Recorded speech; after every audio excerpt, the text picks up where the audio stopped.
ڕۆژا سەرهەلدانا قامشلۆ وەکەم زانن وەکە ئیرۆ و بەری 20 ساڵە 2004 کۆمکوژیک پڕ مەزن دەرحەقەی ملەتێ مەدهات کردن وەکەم زانن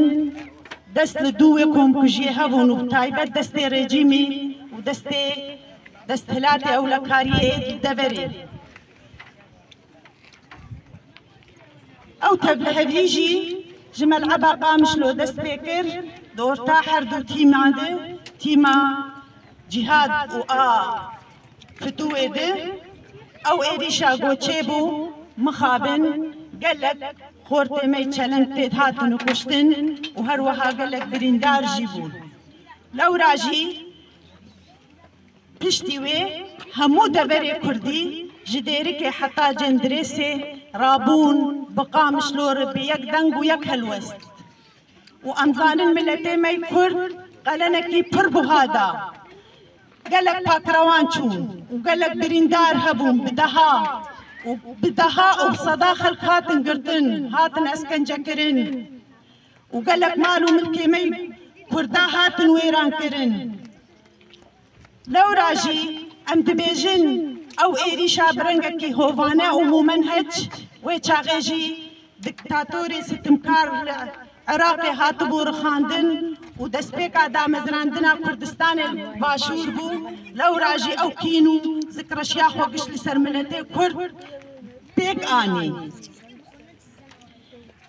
em dibêjin cara yekemîn bû got miletê Kurd karî bû doza xwe Kurdî bigîne asta navdewletî dost û dijminê Kurda tevdî îtiraf bi milletê Kurd û hebûna wî li Kurdistana Sûriye û li Sûriye kirin û me karî bû em bi wê raperînê û bi wê serhildanê em tiştekî gelekî mezin jî qesenc bikin cara yekemîn bû got rejîma Sûrî îtiraf kir got milletê Kurd beşekî serekene û ji nesîca wetenî Sûrî jî ew jî bi xwîna van pakrewana hat standin bi rastî ئەو جارە یەکەمین بوو گۆ ملەتێ مەی کورد کاری بوو bi mêraniya xwe bi mêrxasiya xwe û bi behweriyê xwe dîwarê tirsê jî li Sûriyê bişkînin û stûna rejîmê jî hat hejandin cê got Kurd lê rabûn ew jî ciyê Kurda bû û cê got xwîna Kurda lê hat rijandin bi wê xwînê nexşeya Kurdistana Sûrî hat çêkirin